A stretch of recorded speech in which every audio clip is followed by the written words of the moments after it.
Hello, and welcome to this broadcast of Running on Love with God. My name's Lori Michelle, and I was awakened in April of 2009 to the voice of our Creator, God Himself. And He said, go get pen and paper, start writing this down. I listened, and here I am broadcasting. My friend Anna Marie's in Chicago. Hi, Anna Marie. And tonight's broadcast is about evil. And I entitled this broadcast, If God is Good, Why is there so much evil? And I've spoken about evil many, many times and where it comes from. It comes from the yetze, the evil inclination, and a lot of people don't really understand evil or where it's coming from or why we're seeing so much of it in our world. And while I've spoken about this topic many times and talked about how we have to get evil at its source and understand where it comes from, tonight's program is going to give real world examples about how tricky it is.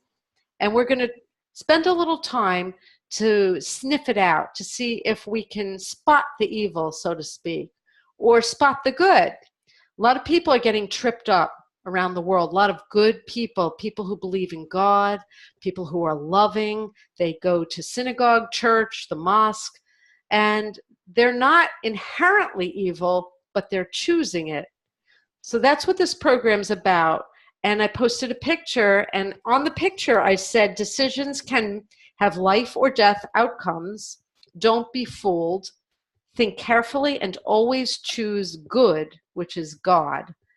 And with that, I'm going to open the floor up, and maybe we'll start with the first topic that we will pull apart, which is Parkland, Florida.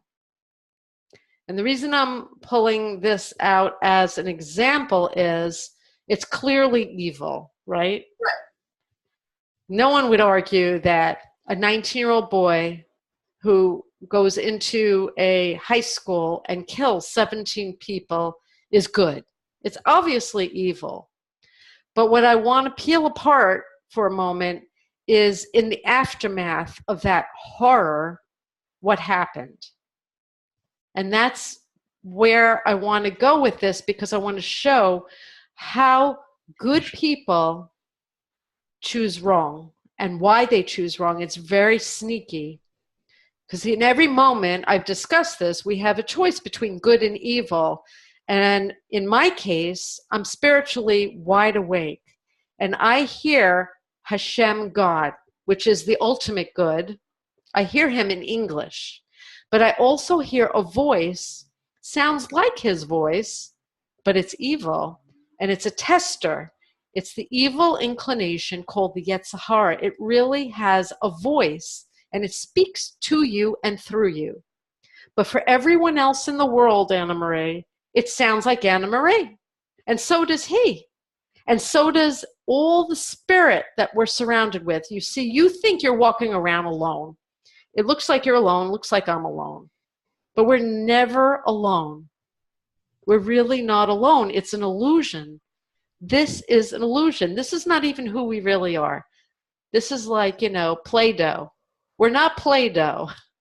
We're spirit, and we are being tested all the time. And rather than go into, again, why we're being tested, I'll talk about the test itself. Let's talk about Parkland, Florida. So it happened, right? And everybody's wondering, what happened?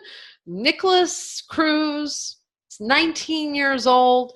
It was all over the internet. And they're blaming the FBI. The FBI dropped the ball, right? They blamed more than just the FBI, but yes, that was one of the organizations they blamed.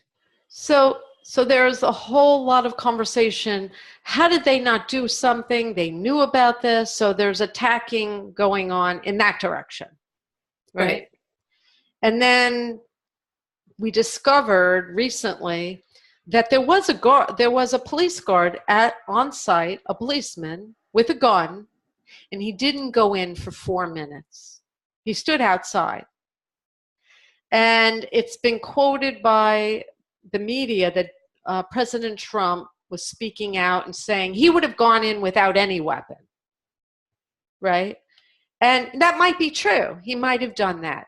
But we're questioning the integrity of the police officer. Why didn't he go in? And I've watched the feed on social media discussing this, and people are skewering the police officer who was standing outside, and they're skewering the sheriff. I think it's Sheriff Israel is his name. They want to fire everyone and prosecute everyone. Everyone's at fault. It's all their fault. Then we have the children from Parkland, Florida, who went on a protest to protest weapons and the gun laws, the NRA. There's one boy from Parkland, Florida, I read, wants everyone to boycott the NRA and is calling on major corporations to boycott the NRA. I don't know the details of it. Do you know the details of that? Yeah, the NRA offers discounts on different products and services to their members, so that they want people to boycott the companies that are offering discounts to NRA members. So I think they were going to boycott FedEx or something, right? Yeah. Okay. I remember seeing something about FedEx. Thank you for explaining that. So, we're going for the pocketbook. When you boycott, right, everybody thinks that's good because you're protesting and you're hitting people where it hurts, right in their pocketbook. And you're getting what you want. So I want to discuss all these behaviors and all the things that came in the aftermath of Parkland, Florida, and discuss and peel it apart. Is it good or is it evil? And the people who are participating in all this, are they good or are they evil? Okay, so let's take one at a time. Right? Okay, go then ahead. Start with the FBI. The FBI. The FBI got a report. They were supposed to look into it. For some reason, they dropped it, and they couldn't find whoever it was that did the post. Is that, do you know anything about that? I haven't heard why they dropped it. It was obviously mishandled. Right. So everybody's talking about the ineptitude of the FBI. And the FBI is very, very big, and there's a lot of very good, smart people who work for the FBI. So the question comes in, was the officer, the FBI agent who dropped the ball, a criminal? Was he guilty of murder? Should we prosecute him? Should we fire him? Should we go after him? Do you understand? Do you see how we're in the middle of a horror, admittedly one of the worst horrors we've ever seen in America? And so now this is what the subject matter is tonight. How does the yetze hara work? How do good people choose the wrong decision in the wrong moment? At any moment, we're all hearing goodness and evil. And so in that moment, we're upset. And when we're upset, it's an open chasm for the yetze hara to sneak in. So the yetze hara has a voice, and it sounds like yours. And the yetze hara says, the FBI is horrible, fire that guy. And so you think that's your voice speaking. Yes, that's horrible. They're guilty of murder. It's an extreme statement, but it may not be true. You're not thinking it through. You're not thinking, who is the FBI agent? The FBI agent might be a father of 4 children, a very smart man. Why did he make that? We're not investigating. We're not peeling it apart. We're not looking it through. We're jumping. Because when we're upset, that's the open pathway for evil. And then we get a pile on, and that lures us away from goodness and God. Because in that moment, we're saying, yeah, get the FBI. And there's a pile on social media, in the media, and all these pundits and all these people are speaking evil and giving their opinions, and they're agreeing with our anger.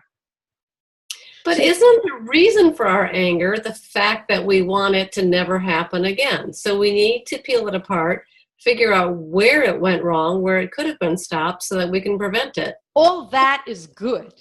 That's God talking. But talking speech through anger is wrong. We must learn in those moments to pause and not react. Do not be reactionary. Do not pile on. The yetze loves that. Learn to pause. Learn to be a thinking person. I brought this up in one program. There's a very good book when I was raising my children, How to Raise a Thinking Child, so that the child knows how to choose when the child is not within your company. Because you can boss your child around, don't do this, Junior, don't do that, Junior. But when Junior is not with you, Junior needs to be able to reason through and think.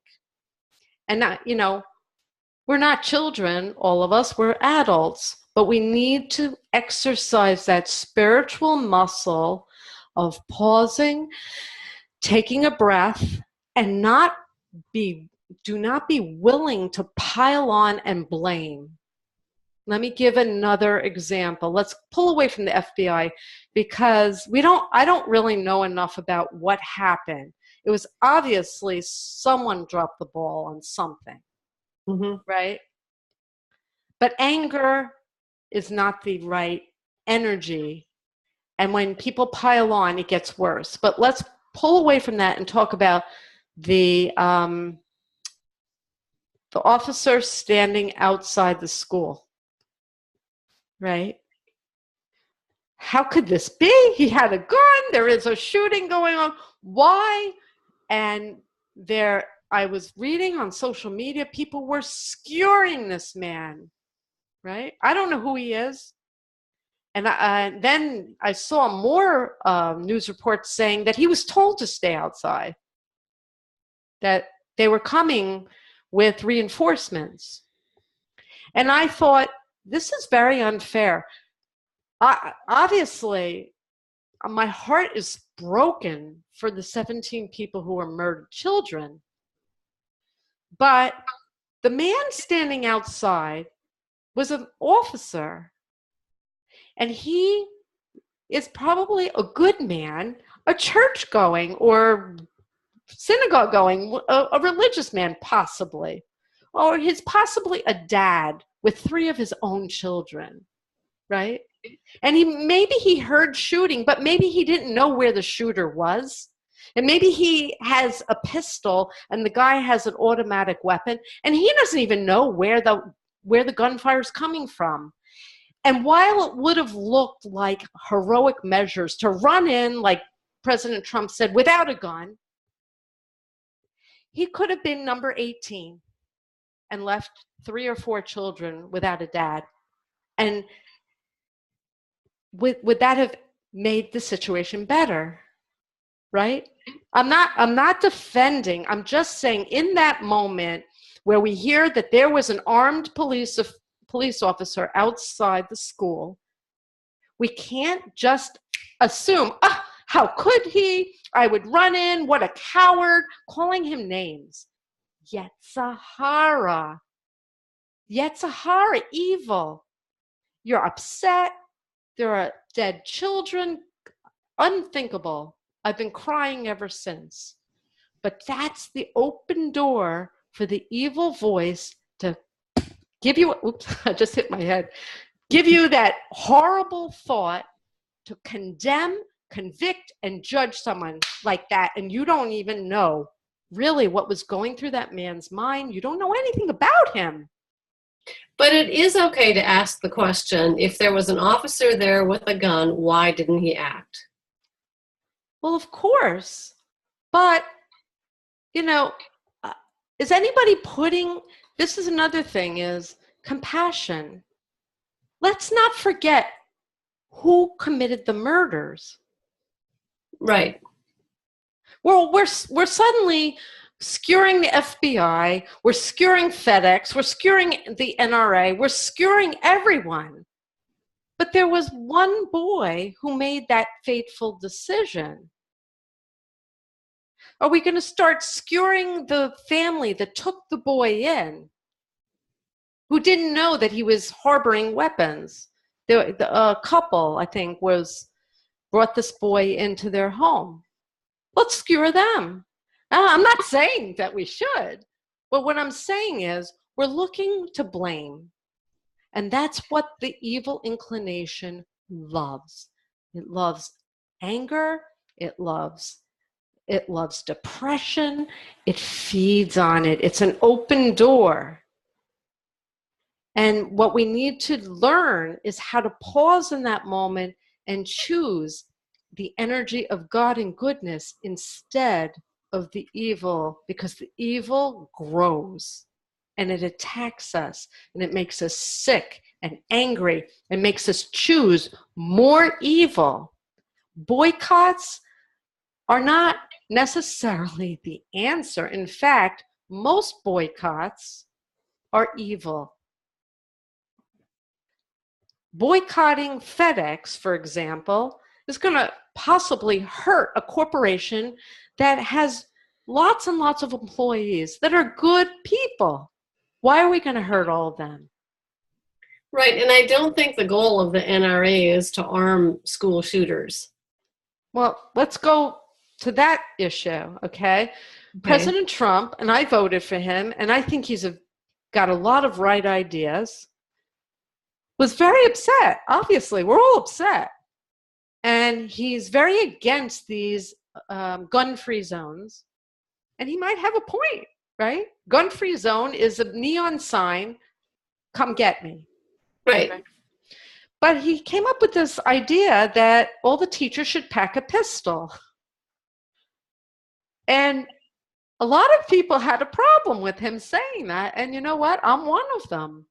Now, his energy is, I want to fix this problem. I want to fix it right away. And we got to do something.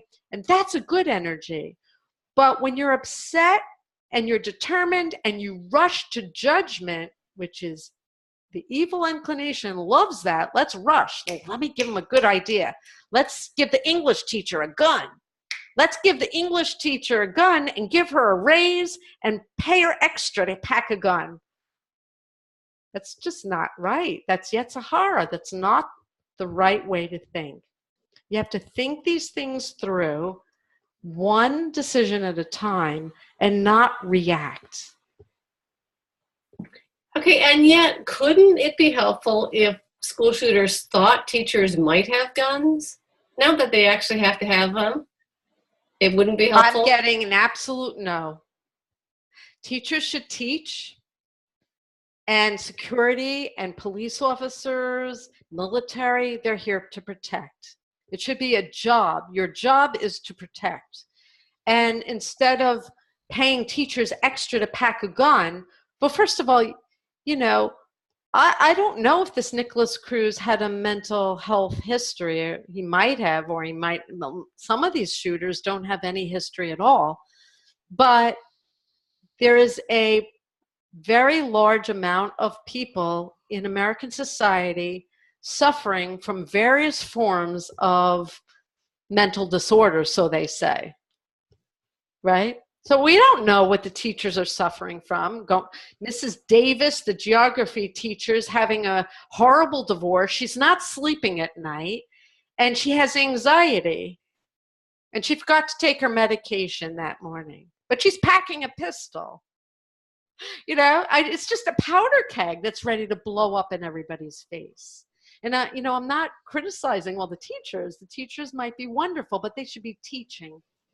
And what happens? All right, let's say Mrs. Davis is a perfect, sound mind, completely stable person. But she's got a pistol in her purse, and she's at the blackboard writing today's lesson. And some unstable child gets her purse and knows there's a gun in there. Do you see what a problem this is? It's a loose cannon. So I'm not here to discuss the right way or the wrong way to protect the schools. But what I'm trying to reveal here is that good people in the heat of a moment can choose the wrong energy, the evil inclination, and we get agreement from others who are also angry and upset and reacting. And that emboldens the yetze, because look, I'm right. Look, everybody else says I'm right, so I'm right. Right? So what should we do? We need to learn how to calm ourselves and not react in anger and listen to your thoughts. See, I hear them in language. You hear them as impulses. Or bright ideas. Or a bright idea. Or let me think of another example that you would never realize. It's really the evil inclination. And I know people who grab it all the time and it comes out of their mouth all the time. And I can't even stand being around those kind of people. People like you're walking and you see a woman that's overweight and they'll say something like, you're packing a few extra pounds there, baby, huh? You know, something nasty. They would say it to the person? As to me, like, oh, look at her. Okay. What a pig. You think God would say that? No. Right. But people speak like that all the time. Or we're waiting in Israel. There's a lot of people who push and shove to get on the bus. I'm going to get on the bus first. I'm going to just get out of my way. I have somewhere to be. Evil inclination. The evil inclination saying, hurry up, push that person out of the way. And you don't analyze it. You don't stop for a minute and say, what would God do? What's the good thing to do? What's the right thing to do? Let me let this person in front of me. Okay, but what if it means you'll never get on the bus? Then you don't get on the bus.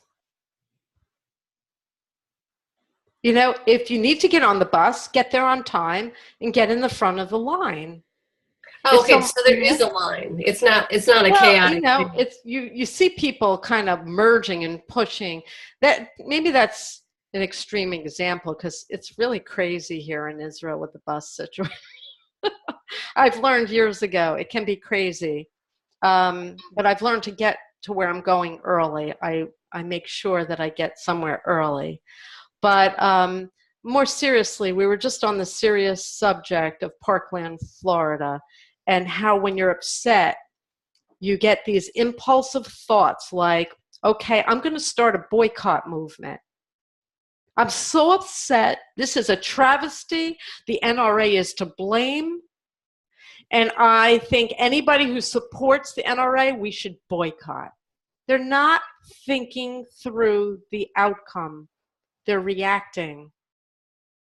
They're blaming. They're playing the blame game.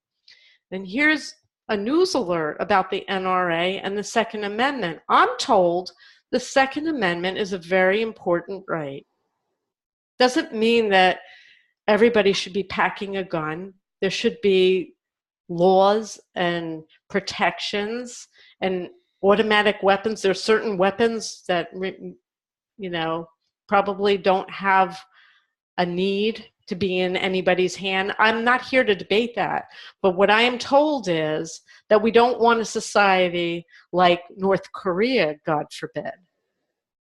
Right. Right.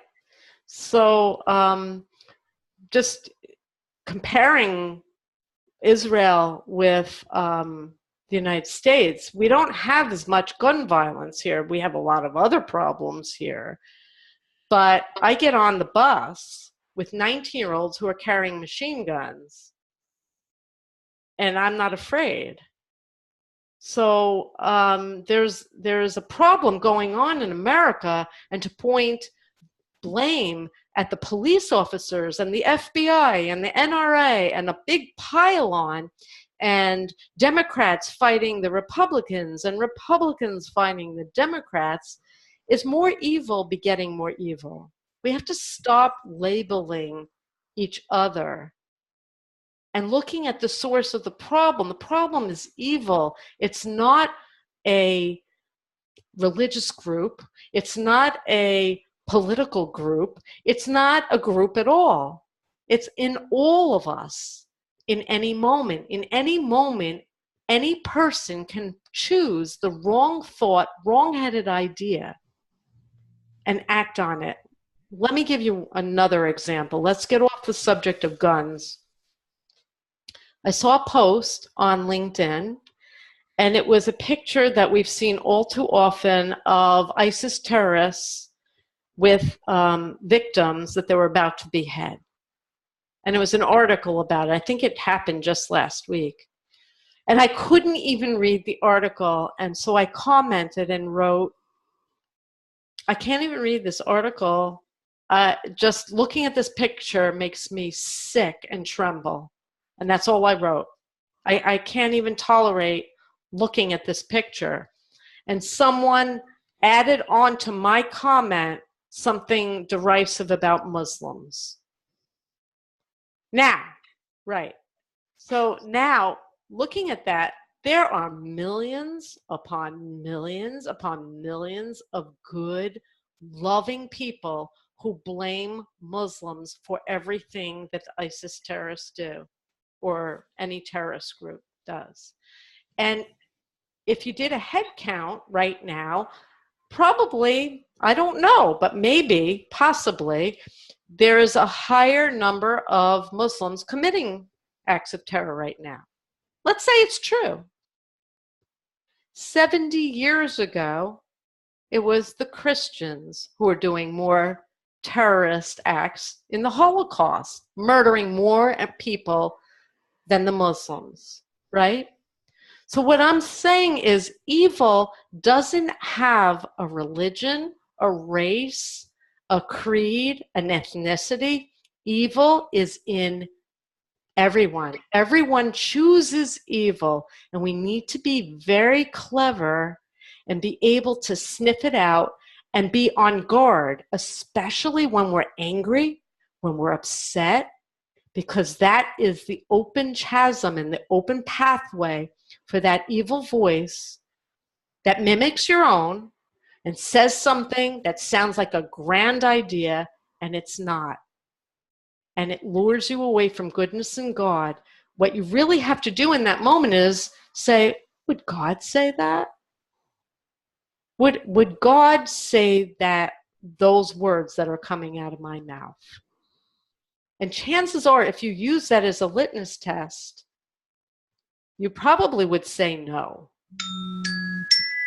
Okay. All right. Do you have a question, or do you want me to give another example, or?